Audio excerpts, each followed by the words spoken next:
예, 우리 현대인들이 한 번 정도는 좀 귀담아 들여야 될 내용이 아닌가 싶습니다. 혹시 여러분 한 번이라도 들어보셨던지 또 혹시 어떤 지면을 통해 보셨는지 모르겠는데 신앙적 맨하우젠 증후군이라고 하는 말이 있습니다. 제가 이제 이 글을 보면서 증후군이 뭔가에 대해서 좀 설명적으로 읽어봤는데 요즘 새집 증후군 그런 거 있잖아요. 그 증후군이란 말인데 그 뜻을 보니까 이렇게 되어 있더라고요. 어떤 공통성이 있는 몇 가지 징후가 함께 나타나는 병적 증세 이렇게 되어 있습니다. 그래서 맨하우젠 증후군이라고 하면 뭐냐면 신앙적으로 여러 가지 어떤 병적 증세가 나타났다 이제 이런 표현이겠습니다. 우리 좀 생소한 단어이지만은 이 말이 현대 그리스도인들의 어떤 신앙과 또 여러 가지 그 신앙 형태를 보면서 이런 말이 생겨나지 않았는가 싶습니다. 어떤 글에 보니까 이제 이런 그 증상에 관련되어서 그 좀 특별하게 나타나는 게 뭐냐면 그 신앙 간증 또는 그 대표 기도 이렇게 되어 있더라고요. 우리 교회 성도들은 그렇게 하지는 않습니다만은 좀 보편적으로 한국 교회가 그 대표 기도를 할 때나 어떤 신앙 간증을 할 때 보면 그 간증하는 내용이나 어떤 기도의 내용들이 누구도 따라올 수 없을 만큼 미사 어구들이 아름답잖아요. 그러니까 이제 그 기도를 보면 야, 저분 신앙이 좋다. 또는 그분의 어떤 신앙 간증을 보면 굉장히 좋다. 그래서 어떤 교회들이 어떤 신앙 간증자를 막 세워서 때는 성도들 신앙을 좀 세워가는 부분이 있습니다. 그런데 이제 그런 신앙 간증이라고 하는 것들이 처음에 할 때는 귀하고 아름답지만 이제 이렇게 순회를 하기 시작하면 살이 붙기 시작하고 자기 생각이 붙어서 좀 과장된 그런 모습으로 드러나게 되는데 그런 것들이 이제 바로 맨하우젠 증후군이라 이제 이런 얘기입니다.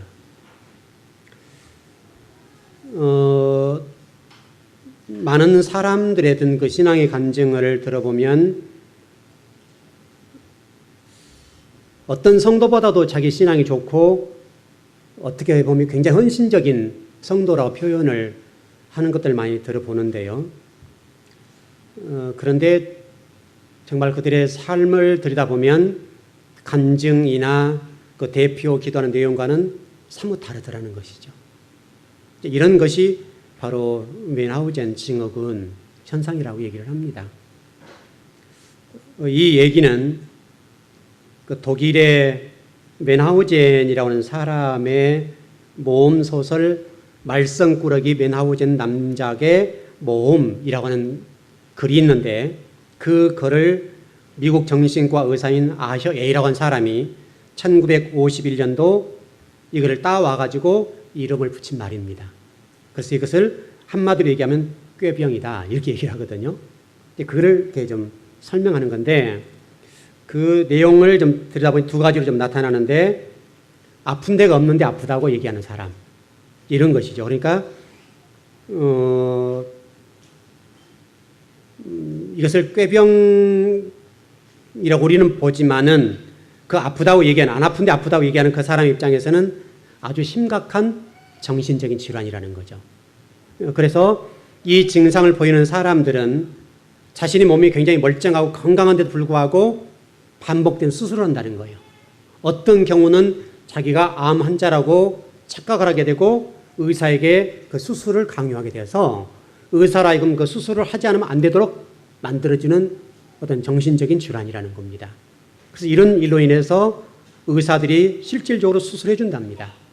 그 극복이 안 되니까 그런 경우도 있고 계속해서 이런 수술을 하는 경우가 있는데 또 이 맨하우젠 증후군과 조금 또 다른 형태로 나타나는 것이 대리자 맨하우젠 증후군이라고 하는 게 있어서 다른 아프지 않은 사람을 아프다고 표현하고 그 사람을 지극정성으로 돌봐주고 섬겨주는 정신적 질환 이런 증상이 있다는 겁니다. 그래서 여러분 잘 아시는 스티븐 호킹이라고 하는 사람 잘 아시죠? 그분의 간호사가 있는데 멜렌이라는 간호사가 있는데 이 사람이 그런 증상인데 이 사람은 스티븐 호킹이라는 박사에게 실제로 그렇게 한다는 거예요. 아프지 않는 어떤 부분을 신체적인 가해를 가해서 아프도록 하고 그 아픈 부위를 지극정서로 섬겨주는 것. 이것은 예를 들어서 이런 거죠. 옛날에 우리 아마 그런 얘기 있잖아요. 제비 다리를 부러뜨려서 이렇게 다리를 붙여주어서 그 다리가 제비가 박씨입니까? 박씨를 물어와서 그 박씨를 까보니까 그 안에 엄청난 금이 있었다. 이런 증상이라는 겁니다. 이렇게 멀쩡한 제비의 다리를 부러뜨려서 치료해 주는데 시극정서를 준다는 거예요.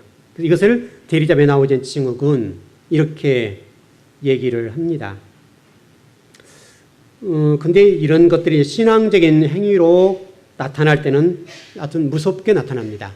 이렇게 좀 설명을 좀 드려볼까요? 우리가 시험을 만났다. 이런 얘기를 하지 않습니까? 시험을 만났다. 근데 이 부분에 관해서 이제 이렇게 한다는 겁니다. 하나님을 더 잘 의지하도록 나에게 어떤 시험을 줬는데, 예를 들면 어떤 물질적으로 또는 자식을 아프게 해서 그로 하여금 하나님 잘 섬기도록 한다는 겁니다. 이런 것들이 이제 맨하우젠 증후군 이렇게 얘기합니다. 근데 실질적으로 이런 일은요, 우리 기독교에서 흔하게 사용되는 어떤 측면입니다. 그래서 우리가 어떤 어려운 일을 겪게 되면 어려운 일을 겪는 그 부분에 관해서 우리가 어떻게 신앙적으로 설명해 주는가 하면 그 어려움이 어떤 한 분의 어떤 신앙을 이렇게 하기 위해서 이렇게 했다. 이런 식으로 표현을 한다는 겁니다. 이런 것들은 상당히 이제 좀 어떤 고민해 보아야 할 부분들인데 실질적으로 한국의 기독교인들 가운데 그렇게 신앙을 해석해 주는 경우들이 간혹 많다는 거예요. 그래서 어떤 어려움을 겪는 분에 관해서 이제 위로를 하는 차원이었는데 이 어려움은 당신의 신앙을 하나님이 끌어주기 위해서 이렇게 한 겁니다. 이렇게 얘기를 한다는 겁니다. 이렇게 해서 이것을 상당히 좀 신앙적으로 잘못 해석해 버리는 경우가 있다. 이런 겁니다. 이것을 좀 이렇게 좀 정리를 해야 되겠는데 이 어떤 사건이라 볼까요? 원인과 계기라고 하는 것 측면으로 좀 정리를 해야 되겠는데 이런 부분들을 이렇게 좀 어떤 정리하면 어떨까 싶습니다. 하나님 나를 새롭게 하기 위해서 내 아이를 데려가셨다. 그래서 어떤 가정에 자녀를 하나님이 데려가신 경우가 있잖아요. 이런 경우를 설명하는 겁니다. 그 부분에 관해서 원인과 계기라는 것과는 엄청난 차이가 있다는 거예요. 그러니까 우리 신앙을 잘못 해석해 버리면 이렇게 좀 독선으로 흘러갈 가능성이 있다. 그러면 하나님을 맨하우젠 증후군 대리자로 이렇게 만들어버린 경우가 있다는 겁니다. 그래서 우리가 신앙을 좀 잘 정리해야 되지 않겠나 싶은데 어떤 이것을 좀 따로 하더라도 우리 지금 신앙적으로 좀 정리해 보면 우리 신앙이 말과 행동이라는 것들이 일치해야 된다. 그래서 우리 오늘 본문에도 듣는 자와 읽는 자와 그 말씀을 지키는 자가 복이 있다. 이렇게 돼 있잖아요. 그래서 한국 교회가 교리적인 측면에서 믿는다. 믿음으로 라고 하는 측면이 강조되다 보니까 행함이라는 부분은 조금 이렇게 약화되어 있는 부분이거든요. 근데 이 부분은 상당히 좀 고민해 볼 부분이거든요. 우리가 어떤 사도 바울이라는 측면에 봤을 때도 로마서나 야고보서의 내용을 보게 되면 로마서는 믿음이라는 것을 강조하지만 야고보서라고 하는 것은 행함을 강조하거든요. 그러니까 신앙이 이 두 바퀴가 흘러가야 된다는 거예요. 같이. 근데 우리는 이 야고보서를 빼버리고 로마서를 주로 강조해요. 그래서 항상 우리 한국 교회가 믿음이라는 것으로 모든 게 다 끝나버린다고요. 그러나 여러분 성경을 보게 되면 믿음이라는 부분이 분명히 필요하고 반드시 필요해요. 그렇지만은 행함이라고 하는 것이 드러나지 않으면 안 된다고요. 신앙이 성숙되고 성장되면 반드시 어떤 우리 삶이라고 하는 측면으로 드러나지 않는다고 한다면 이건 신앙이 건강하다 할 수가 없어요. 근데 우리 지금 한국 기독교가 너무나 교리적으로 믿음을 강조하다 보니까 이렇게 어떤 우리 신앙 간증 또는 대표 기도 또 우리 신앙의 삶을 들여다볼 때에 너무나 우리는 신앙적인 측면이 미사억으로 끝나본다는 거예요. 미사역으로. 그 사람의 신앙을 어떤 포장해서 표현하는 부분으로 드러나지 실질적으로 말하지 않아도 삶으로 말하는 언어가 나와야 되는데 이 부분이 안 된다는 거예요. 여러분 실질적으로 신앙인들 가운데 감동을 받고 영적인 영향력을 받을 때에 말 때문에 여러분 영향을 받습니까? 그러지 않잖아요. 그분의 삶이 말하지 않고 그래도 그 삶에서 말하는 어떤 부분이 누구도 당할 수 없는 신앙의 표현을 해주게 되면 그분을 존경하게 된다고요. 예를 들어서 우리 교회 성도들 가운데도 신앙이 좋은 분들 많이 계시는데 그 신앙이 좋은 분들이 여러분 말로 표현하기 때문에 신앙이 좋다 표현하지 않잖아요. 그분의 말과 행동이라는 부분이 일치할 때 존경하게 되거든요. 예를 들면 제가 이제 목사로 살아가는데 제가 여기서 설교를 정말 유창하게 잘한다 합시다. 그냥. 그래서 여러분이 저를 존경할 수 있나요? 여러분 그러진 않죠. 강단에서 말씀을 전하는 것과 그 말씀대로 제가 어떤 삶 속에서 그 말씀과 전혀 분리돼서 산다고 한다면 성도들이 저를 따르겠어요? 안 따를 거예요. 그러니까 적어도 어떤 믿음이라는 관점과 삶이라고 하는 부분이 100%는 아니라 할지라도 일치해야 된다고요. 너무나 지금 우리 기독교가 이 부분이 안 되는 거예요. 그래서 문제라고요. 우리 교회도 이제 아까 우리 김홍기 선생님 기도를 하셨는데 이제 우리 성도들에게 기도를 돌아가서 합니다. 또 오후에도 기도를 돌아가서 하는데 이제 처음 우리 이제 오후 예배 기도 같은 거나 오전 예배 기도를 제가 이제 우리 성도들을 훈련 차원에서 그렇고 신앙을 세우기 위해서도 어떤 부분에서 기도하시죠. 이렇게 하거든요. 근데 어떤 분들은 이제 나는 기도 못한다고 이렇게 하는 분들 계세요. 이해해요. 근데 실질적으로 그런 분들이 어떤 기도에 어떤 신앙이 성숙되어져서 대표 기도를 나왔다 합시다. 근데 실질적으로 그렇게 나와서 정말 나는 기도 못해요. 나는 기도할 수 없어요. 라고 하여튼 나와서 기도를 준비하고 나와서 기도하는 그 기도. 여러분 그 기도가 훨씬 더 순수하지 않나요? 좀 어눌하고 좀 말이 앞뒤가 안 맞아도 한마디 기도를 해도 우리 심령에 심금을 울리는 그 기도. 훨씬 그게 더 신앙적이지 않나요? 우리 같은 기도가 언어적으로 잘한다. 그렇기 때문에 기도를 잘한 건 아니잖아요. 신앙사로 좋은 건 아니잖아요. 지금 우리 교회 좀 안 나오시지만 옛날에 그 박정호 집사님? 그러시죠. 그분이 여러분 뭐 잘하신 분이니까 제가 이제 처음 신앙생활을 시작하게 해서 이제 교회 집사감이 됐는데 지금은 이제 교회 안 오시지만 그분 여러분 그 기도할 때 보면 기도가 사실은 굉장히 어눌하잖아요. 어눌하고 왠지 모르게 앞뒤가 안 맞고 그렇지만 그분의 기도는 우리 가슴을 울렸다고요. 그러니까 우리 기도라고 하는 것이 말로서 잘하기 때문에 기도가 잘했다, 또 신앙이 좋다 이렇게 할 수 없다고요. 우리 교회 성도들의 기도는 그래 상당하게 신앙적으로 하시는 분이 많습니다. 그러나 여러분들 앞으로 기도하실 때 그 기도하는 내용들과 이런 삶의 내용들이 일치하는 기도를 했으면 더 좋겠습니다. 그래야 되겠죠. 그러면 그 기도는 하늘 보좌를 움직이고 성도의 가슴을 울려요.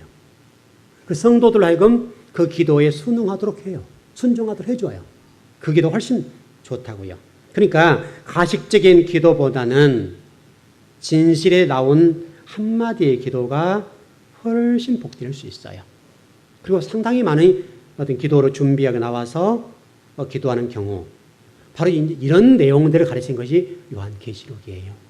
요한계시록은 우리 신앙인도 하여금 맨 하우젠 증후군적인 측면에서의 신앙생활을 요구하는 것이 아니라 진실된 그 삶, 그걸 요구하고 있다고요. 그래서 말씀을 지키는 자가 복이 있다. 이 부분을 요한계시록 7가지 복 가운데 첫 번째 복으로 말씀하고 있다고요. 그래서 여러분 성경에 보면 이런 말씀이 있어요. 용이 자기가 땅에서 내쫓긴 것을 보고 남자를 낳은 여자를 박해하는지라. 우리 교회 얘기하거든요. 실질적으로 여러분 그 사단과 미가엘 천사장과 싸운 부분이 나오죠. 요한계시록에. 그래서 미가엘과 싸워서 자꾸 이 사단들이 지거든요. 지니까 그들이 어디로 내려와요? 땅으로 내려오는데 땅으로 내려와서 교회를 핍박하게 되죠. 이 성도들 핍박이 된다고요. 실질적으로 정말에 가면 교회가 핍박을 당하게 돼 있다고요. 여러분도 마찬가지. 그래서 요한계시록 12장 14절 보니까 이런 말씀이 있어요. 그렇게 핍박을 받는데 하나님이 어떻게 하신가에 관해서 말씀하신 부분인데 그 여자가 큰 독수리의 두 날개를 받아 광야 자기 곳으로 날아가 거기서 그 뱀의 낯을 피하여 한때 두때 반때를 양육받으매. 상당히 본문이 해석하기 어려운 본문입니다. 그래서 이제 한때, 두때, 반때라는 것을 우리 한국 교회가 상당히 예민하게 받아들이고 이게 아주 여러 가지 해석이 나옵니다. 신학자마다, 교회마다, 교단마다 또 목회자마다 이 본문 해석이 굉장히 복잡하거든요.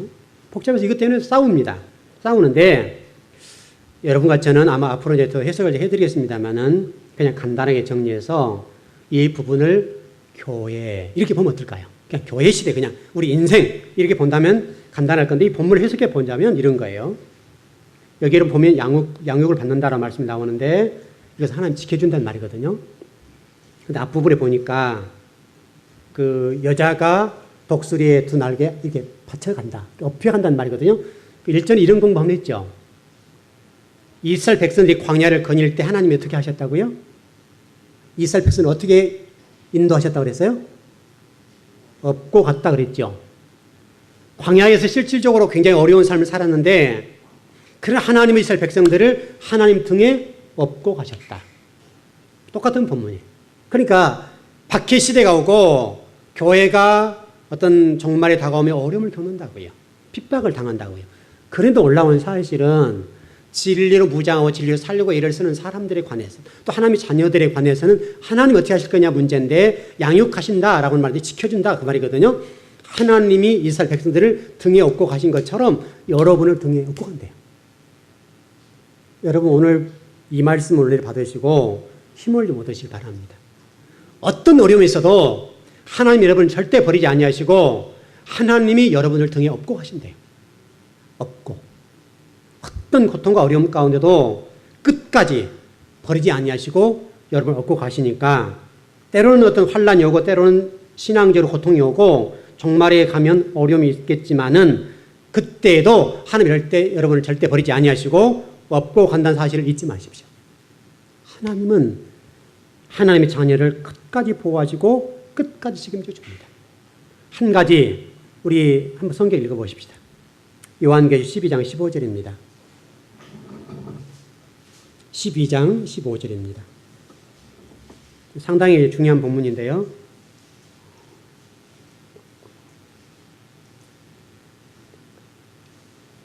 계시록 12장 15절. 같이 한번 볼까요? 시작. 여자의 뒤에서 뱀이 그 입으로 물을 강같이 토하여 여자를 물에 또 내려가게 하려 하되. 상당히 그 시대적인 말씀인데 간단히 얘기하면 사단과 또는 우리를 핍박하는 자들이 저와 여러분들을 홍수 속으로 떠내려가는데 특별히 주의 종들을 공격해서 주의 종들로 하여금 말씀을 먹이는데 그 말씀이 진리를 전하지 못하게 한다. 그런 본문입니다. 그러니까 일전에 우리가 한번 이런 공부했잖아요. 종말이 되면 무슨 물을 먹인다? 쓴물을 먹인다. 그 말씀 있었죠. 많은 주의 종들에게 쓴물을 먹이도록 할 것이다. 그런 본문과 똑같은 부분인데 지금 실질적으로 지금 우리가 말씀의 홍수 속에 살고 있죠. 요즘 여러분 그 인터넷이나 영상 매체가 발달이 되어서 또 뭐 기독교에 여러 가지 이런 방송국이 많아서 요즘 뭐 말씀을 들으려고 한다면 홍수 속에 살잖아요. 이 교회 저 교회 그냥 수많은 주의 종들이 말씀을 전하고 또 전합니다. 또 요즘 웬만한 식당만 가도 테이프가 다 있죠. CD도 다 있고. 그러니까 그렇게 많은데 그럼에도 불구하고 뱀이 품어내는 거짓말이 있다. 이런 얘기예요. 그러니까 지금 진짜처럼 가장한 가짜들이 판을 치는 시대다. 이런 얘기입니다. 그러니까 지금 우리가 신앙생활 한다는 것이 얼마나 어려운지 모른다고요. 죄의 종들을 분별하는 문제, 교회를 분별하는 문제가 너무 어려운 시대예요. 16절에 보니까 뱀이 여자를 도와 그 입을 벌려 욕의 입에서 토한 물을 삼켜버린다. 아주 중요한 본문이죠. 다시 설명하면 그런다 할지라도 사단이 많은 죄의 종들을 넘어지게 해서 하나님의 말씀이 아닌 가짜를 전하게 만들어주고 진짜처럼 포장을 하는 그런 시대가 되는데, 그럼에도 불구하고 16절에서는 하나님이 땅을 벌려서 그 물을 삼켜버린다. 그렇게 돼 있죠. 무슨 얘기입니까? 하나님이 여러분들을 보호하신다, 그 말입니다. 17절에 보니까 용이 여자에게 분노하여 돌아가서 그 여자의 남은 자손 곧 하나님의 계명을 지키며 예수의 증거를 가진 자들과 더불어 싸우려고 바다 모래 위에 서 있더라. 지금 아무리 미혹해도 넘어지지 않게 되니까 지금 이렇게 사단들이 분노하고 이런 장면이 등장하게 된다는 것이죠. 하나님의 나라와 하나님의 백성들은 이런 어떤 상황이 있다 할지라도 하나님은 끝까지 보호해 주시고 끝까지 하나님의 사람들을 하나님의 사람 되게 만들어 갈 거다. 여러분과 제가 그런 성도가 된다고 하는 것이 얼마나 중요한지 모릅니다. 그래서 16절에 땅이 여자를 도와 그 입을 벌려 용의 입에서 토한 강물을 삼켜버린다. 저와 여러분이 이 시대에 이런 핍박과 고통이 있다 할지라도 끝까지 우리의 진리를 부인하지 말고 하나님의 사람을 살아가십시다. 이게 중요합니다. 여러분, 십자가가 이제 우리 교회들이 서 있는데, 이 십자가가 우리 성도들 목에도 십자가가 있죠. 많이 하고 다니시는데, 십자가는 피가 있어야 십자가죠. 십자가는 피가 없으면 십자가 아니죠. 근데 실질적으로 지금 피가 없는 십자가가 너무 많아서 예수님을 따른다는 많은 그리스도인들 가운데에 피 없는 십자가를 지고 하는 성도들이 너무 많다는 거예요. 신앙생활이 너무나 뭐랄까요? 하나님의 사람다운 사람이 아닌 믿는 사람, 믿지 않는 사람과 구별되지 않는 어떤 그 부분, 이런 성도들이 지금 너무나 많아서 참 어려운 일을 겪고 있다, 이렇게 좀 볼 수 있죠. 자, 전번에 이런 설교를 좀 했던 것 같아요. 전 세계적으로 샤워 시설이 있는 나라 또는 민족이 몇 퍼센트라고 그랬습니까? 잘 기억 안 나시나요? 네, 3%. 3%. 그럼 여러분이 잘 살아요, 못 살아요? 잘 살고 말고요. 여러분들 지금 온수만 딱 돌리면 샤워기에서 따뜻한 물이 확 나오잖아요. 여러분들이 지금 전 세계 3% 안에 들 정도로 잘 살고 문화적으로 누린다니까요. 근데 뭘 우리가 하나님께 더 달라고 그래요? 비록 물질적으로 좀 다른 사람에 비해 상대적으로 좀 부족한 부분이 있지만은 저와 여러분은 지금 너무너무 잘 산다니까요. 문화적으로, 종교적으로, 과학적으로 얼마나 지금 좋은 혜택을 받고 살고 있고, 우리가 지금 의술이 발달되어가지고 과학이 발달되어서 얼마나 지금 우리 수명이 늘어나고 있어요. 이렇게 좀 잘 살는단 말이죠. 우리는 이렇게 잘 사는 민족이고 잘 살고 있는데 하나님을 향해서 지금 신앙적으로 죽느냐 사는 문제냐 이런 문제가 좀 싸우고 이런 문제가 좀 고민하고 그래야 되지 않겠어요? 하나님 좀 더 달라고 이런 쪽의 부분보다는 지금 사단들이 교회를 공격하기 위해서 진짜 저는 포장해서 우리 요한계시록 666이라는 부분도 등장하지만은 얼마나 지금 교회를 공격하냐고요. 여러분, 우리 교회를 한번 보세요. 우리 교회도 수많은 이단들이 다 왔다 갔지요. 올해도 지금 몇 팀들이 왔다 갔어요. 몇 팀들이 왔다 갔는데 많은 지금 우리 교회들이 수세적인 입장으로 이단들을 방어하고 있잖아요. 그래서 무슨 이단들 출입을 금합니다, 이렇게 써 있고, 또 우리 총회에서도요 수많은 전단지가 날라와요. 저는 너무나 좀 마음이 아파요. 이 전단지가 이렇게 오면 큰 전단지에다 또 뭐 조그만 전단지에다 그다 광고물 해가지고 오는데요. 그게 우리 통합직 전국교회 다 갈 거 아니에요. 그러면 그 돈이 얼마나 많겠어요. 물론 인쇄해서 먹고 사는 사람이 있겠습니다만은, 그러나 정말 우리가 좀 제대로 좀 본다면 우리 2단들에 대해서 또는 3단들에 대해서라도 교회가 진리를 바르게 서 있다고 한다면 우리가 좀 그런 이단들을 잘 대처할 수 있지 않겠습니까? 너무나 우리가 지금 수세적인 입장으로 대처하고 있고 기독교가 좀 본질적으로 가지 못하니까 방어만 한다고, 방어만. 공격을 못 한다고요. 근데 이런 이단들, 그 사람들 보면요, 얼마나 진화하고 발전한지 몰라요. 우리 기독교를 보면서 굉장히 낮게 본다고요. 그들 손아귀 아래서 놀고 있는 거예요. 그들은 계속해서 발전해서 지금 우리 기독교를 공격하려고 애를 쓰고 전략과 전술을 짜는데 기독교가 너무나 지금 수세적이에요. 너무나 방어적이에요. 여러분 진짜 우리 기독교가 바른 본질을 전하면 그 사람들이 그러질 못할 거 아니에요. 우리 교회도 그 사람들 몇 팀이 왔다 갔지만 우리 교회가 정말 그들을 바라볼 때 너희들 나가 이렇게 하지 않았잖아요. 오히려 잘 대해주고 교회에서 말씀을 전해주니까 그들이 있다가 가버리잖아요. 그러니까 우리 교회가 본질을 전하고 기독교가 제대로 그 사람들을 불쌍히 보고 정말 예수 믿게 만들어서 그 사람들을 기성교인으로 만들려고 애를 써야 되지 않겠냐고요. 그동안 그 사람들이 우리 기독교의 중심에 섰던 사람들 아닙니까?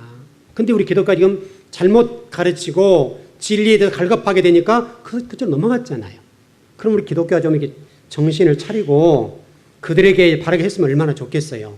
바르게 가르쳐버리면 그들이 돌아온다고요. 또 돌아오고 교회를 공격하다가도 돌아가요. 분명히 그 사람들이 돌아가서 우리 교회에 대해서 보고했을 거예요. 그 즐거운 교회는 이런 교회입니다. 그걸 다시 이제 안 오죠. 앞으로 또 올지는 모르겠지만은 오더라도 우리가 그들을 당당히 맞서고 바르게 진리를 전해주면 그 사람들이 공격 못한다고요. 우리 성도로 3분도 지금 그 사람들이 다친 사람이 없잖아요. 또 그 사람들이 우리 교회 성도들이 와서 파고들지 못했잖아요. 못하게 되는 거예요. 공격적이고 본질적인 부분을 짚고 넘어가면 된다. 이렇게 좀 정리를 했으면 좋겠습니다. 여러분 바로 이런 부분들이 요한계시록을 설명하는 거예요. 요한계시록을 좀 조금은 빨리 알고 바르게 알았다 하더라도 이런 이단들에 대해서 잘 대처를 한다고요. 이단들을 잘 대처하고 이단들이 여러분 실질적으로 성경에 보게 되면 초대교회부터 있었어요, 없었어요? 있었어요. 그 사람들 등장한 것이 특별한 게 아니에요. 당연하게 이단은 등장하고 3당이 등장하게 된다고요.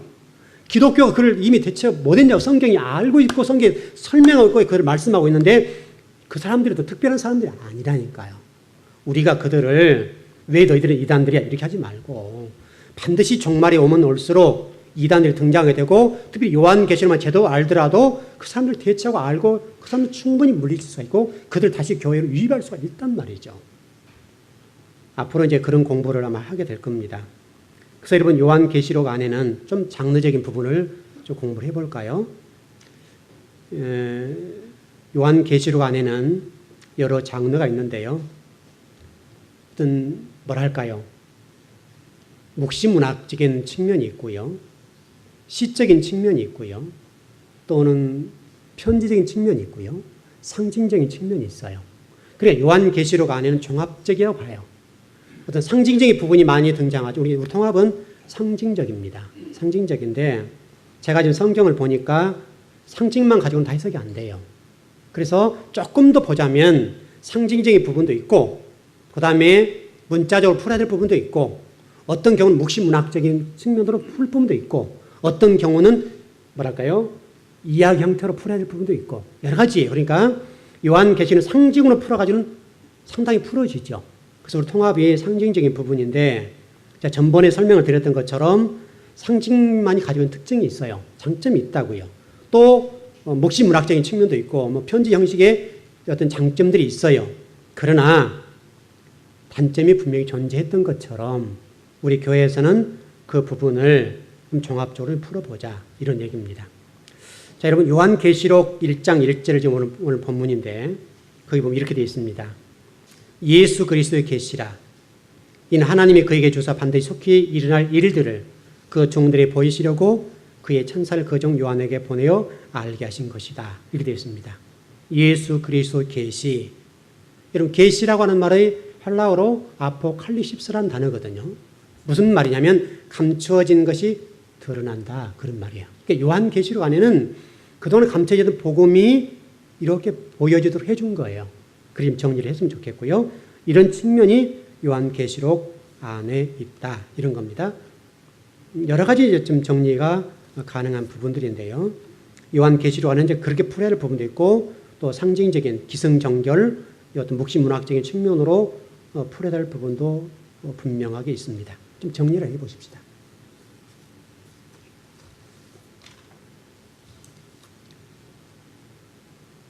여러분 신앙생활 하면서 여러분 스스로 여러분 자신을 바라보면서 한 가지 잊지 말 것은 내 신앙이 내가 말하는 것과 행동하는 부분에 관해서 일치하는 부분이 어떻게 되고 일치하지 않는 부분이 어떻게 되는 것인가 이거를 점검하십시오.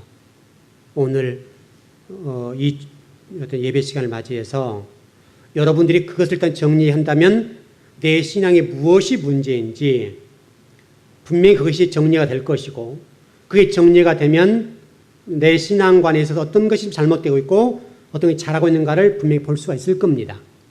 그 부분을 보면 잘못된 부분에 관해서 수정하면 됩니다.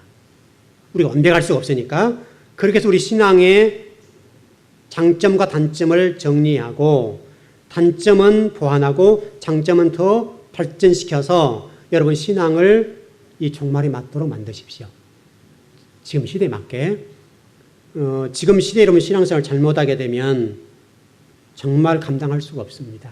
또 하나님 칭찬받을 수도 없고요. 그러니까 그렇게 좀 전해서 좀 정리를 해서 지금 시대에 우리 주님이 요구하시는 그 신앙관으로 만들어 보십시다.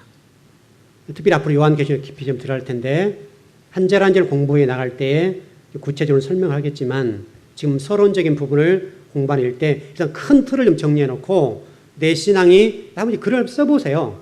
편지 형식으로 써봐서 장점 단점 이런 정리해 좀 보면 정리가 될 겁니다. 그러면 뭐 특별하게 설명하지 않아도 정리가 될 겁니다. 그렇게 되면 여러분의 신앙을 성장시킬 수 있습니다. 특별히 종말에 맞도록 훈련할 수 있습니다. 그럼 주님이 원하시는 성도가 될 수 있을 줄 믿습니다. 자, 우리 기도하겠습니다.